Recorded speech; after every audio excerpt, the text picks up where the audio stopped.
Chapter 11. The Subjective Sefirot. 1. As above, so below, man is a miniature macrocosm. All the factors that go to the makeup of the manifested universe are present in his nature. Hence, in his perfection, he is said to be higher than the angels. At the present time, however, the angels are fully evolved beings and man is not.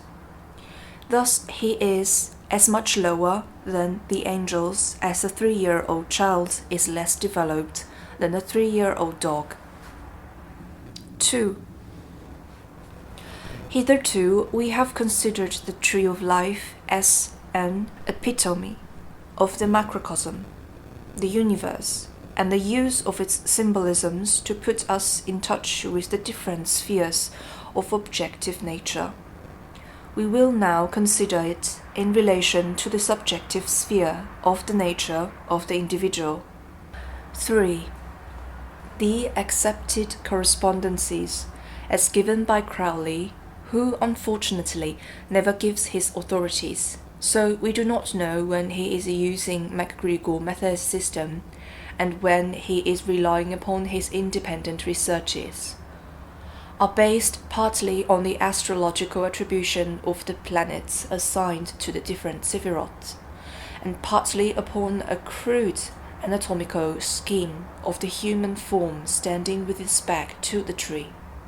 This is too crude for our purposes, and probably represents the work of later generations of scribes. During the Middle Ages, the Qabalah was rediscovered by European philosophers, and they drafted astrological and alchemical symbols upon its system. Moreover, the rabbis themselves used an extremely detailed set of anatomical metaphors, discussing in detail the significance of every hair on the head of God, and even the more intimate parts of his anatomy. Such references cannot be taken literally and applied to the human form. 4. The Sefirot, individually and in their pattern of relationships, represent in relation to the macrocosm the successive phases of evolution, and in relation to the microcosm the different levels of consciousness and factors of character.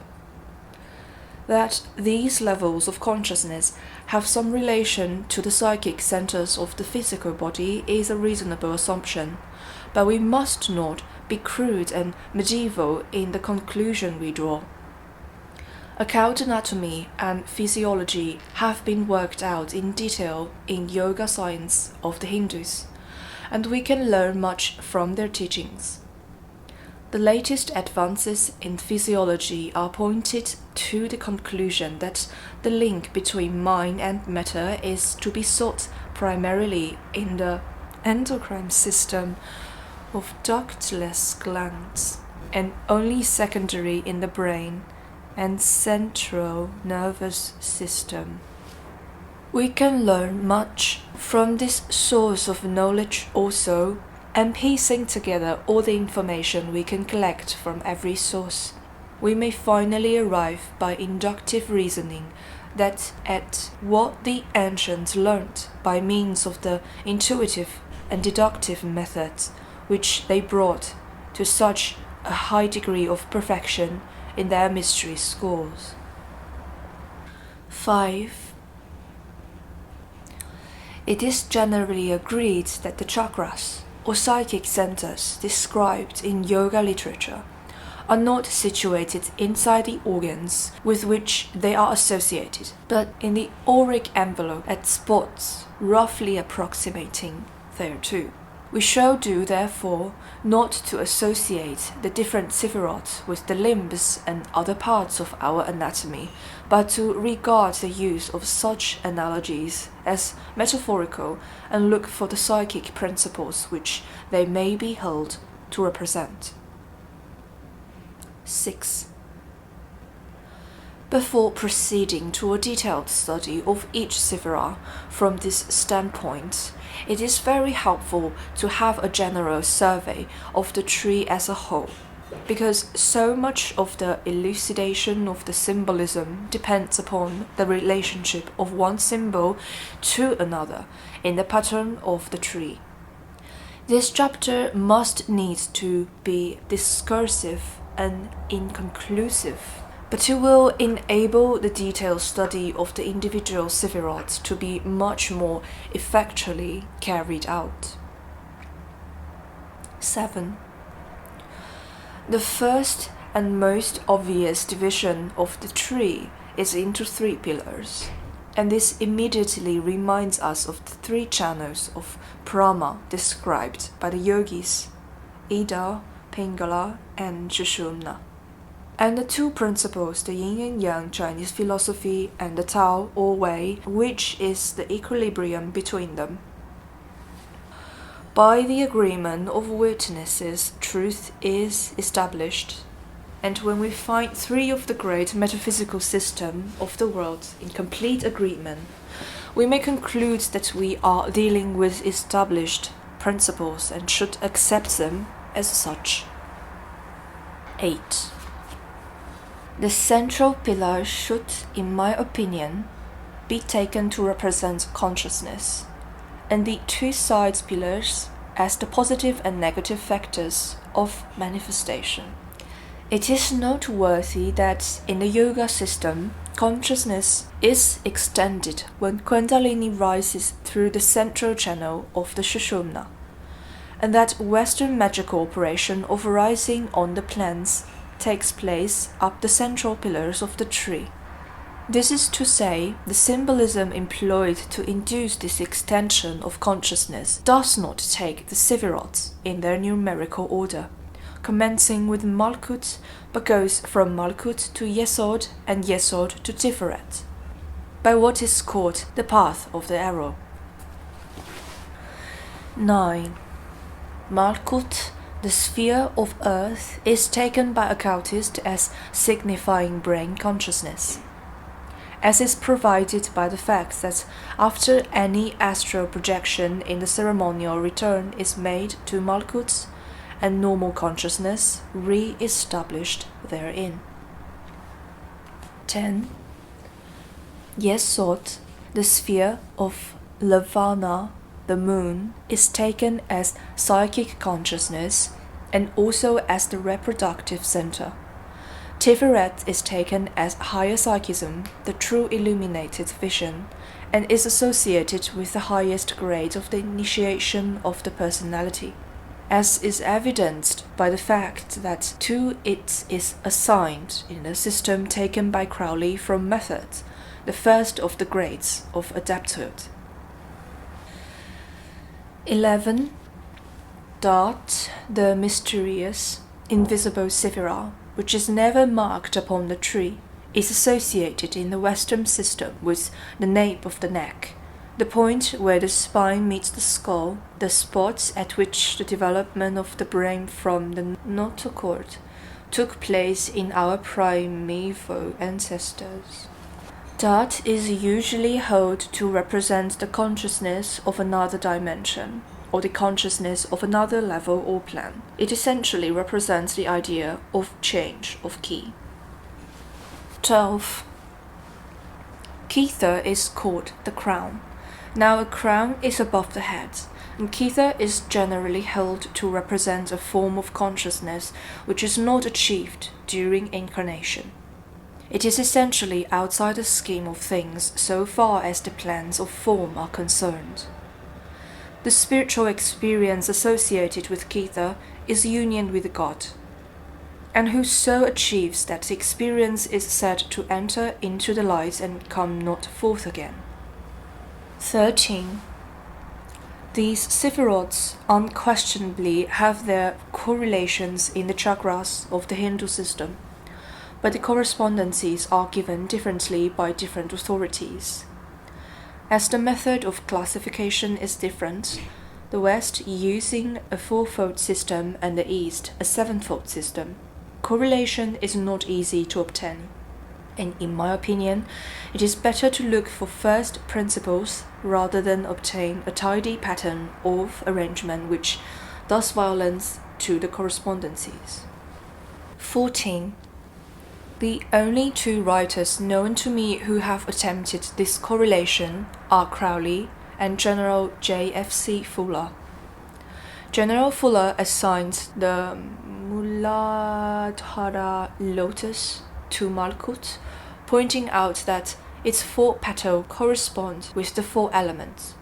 It is interesting to note that in the Queen scale of color, as given by Crowley, the sphere of Malkut is represented as divided in 4 quarters, colored respectively citrine, olive, russet, and black, to represent the 4 elements, and bearing the closest resemblance to the usual representations of the 4-petaled lotus. 15. This lotus is represented as situated in the perineum and is associated with the anus and the function of excretion. In column 21 of the table of correspondences given by Crowley in 777, he attributes the buttocks and anus of the perfected man to Malkut. I consider that from every point of view the attribution of Fuller, who refers to Muladhara lotus to Malkut, is to be preferred to that of Crowley, who in column CXVIII refers it to Yesod, thus contradicting himself. In an infantile mind, according to Freud, the functions of reproduction and excretion are confused. But I do not consider that this attribution is one that can be generally accepted or ought to be perpetuated. 16. Malkut, viewed as the Muladhara lotus, represents, we may take it, the end result of the light processes, their final concretion in form and their submission to the disintegrating influences of death in order that their substance may be utilized again. The form into which they have been organized by the slow processes of evolution has served its purpose, and the force must be set free.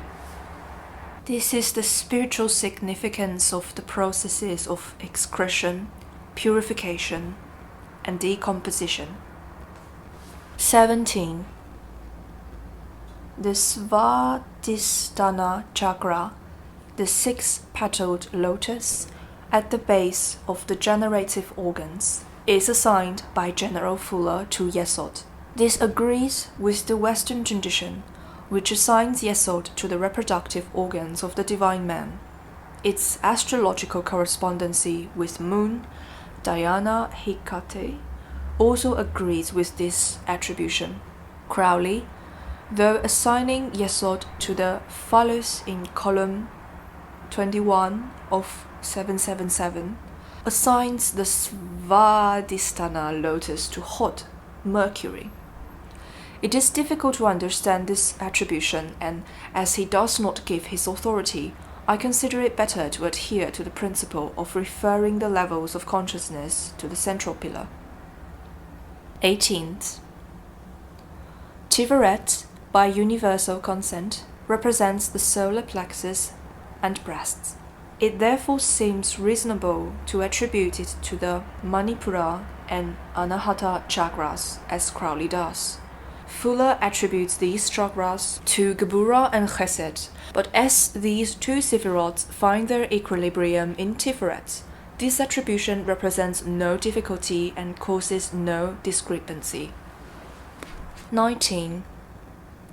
In the same way, the Visuddha chakra, which in the Hindu system correlates with the larynx and is referred to Bina by Crowley, the Ajna chakra at the root of the nose, which correlates with the pineal gland and is referred to Chokmah by the same authority, may be taken as uniting for function in that situated at the base of the skull. 20. The Sahasrara chakra, the 1,000-petaled lotus situated above the head, is referred by Crowley to Kether, and there can be little reason to quarrel with this attribution, for it is foreshadowed in the very name of the first path, Kether, the crown, which resets upon and above the head. 21. The two flanking pillars of severity and mercy can readily be seen as representing the positive and negative principles, and their respective sephiroths as representing the modes of functioning of these forces upon the different levels. 22. The pillar of severity contains Binah, Geburah, and Hod, or Saturn, Mars, and Mercury. The pillar of mercy contains Chokmah, Chesed, and Netzach, or the zodiac, Jupiter, and Venus. Chokmah and Binah, in the symbolism of Qabalah, are represented by male and female figures, and are the supernal father and mother, or in more philosophical language, the positive and negative principles of the universe, the yin and yang, of which maleness and femaleness are but specialized aspects. 23. Chesed, Jupiter, and Geburah, Mars, are both represented in Kabbalistic symbolism as crowned figures. The former a lawgiver upon his throne, the latter a warrior king in his chariot. These are the constructive and destructive principles, respectively. It is interesting to note that Binah, the supernal mother, is also Saturn, the solidifier, who connects through his sickle with death, with his synth, and time with his hourglass. In Binah we find the root of form. It is said of Malkut in the Sefer Yetzirah that it sitteth upon the throne of Binah. Matters has its root in Binah, Saturn, death. Form is the destroyer of force. With this passive destroyer goes also the active destroyer, and we find Mars Geburah immediately below it on the pillar of severity. Thus it is the force locked up in form set free by the destructive influence of Mars, the Siva aspects of the Godhead. Chokmah, the zodiac, represents kinetic force, and Chesed, Jupiter, the benign king, represents organized force. And the two are synthesized in Tiferet, the Christ center, the Redeemer or Equilibrator. 24. The next trinity of Netzach, Hod, and Yesod represents the magical and astral side of things. Netzach, Venus, represents the higher aspects of elemental forces, the green ray, and Hod, Mercury, represents the mind side of magic. The one is the mystic and the other the occult, and they synthesize in the elemental Yesod. This pair of Sephiroth should never be considered apart, any more than the upper pair of Geburah and Gedulah, which is another name for Chesed. This is indicated by the fact that Qabalah attributes them respectively to the right and left arms and the left and right legs. 25. It will thus be seen that the three form Sephiroths are in the pillar of severity and the three force Sephiroths in the pillar of mercy, and between them, in the pillar of equilibrium, are set the different levels of consciousness. The pillar of severity, with Binah at its head, is the female principle, the Pingala of the Hindus and the Yin of Chinese. The pillar of mercy, with Chokmah at its head, is the Ida of the Hindus and the Yang of the Chinese. And the pillar of equilibrium is Sushumna and Tao.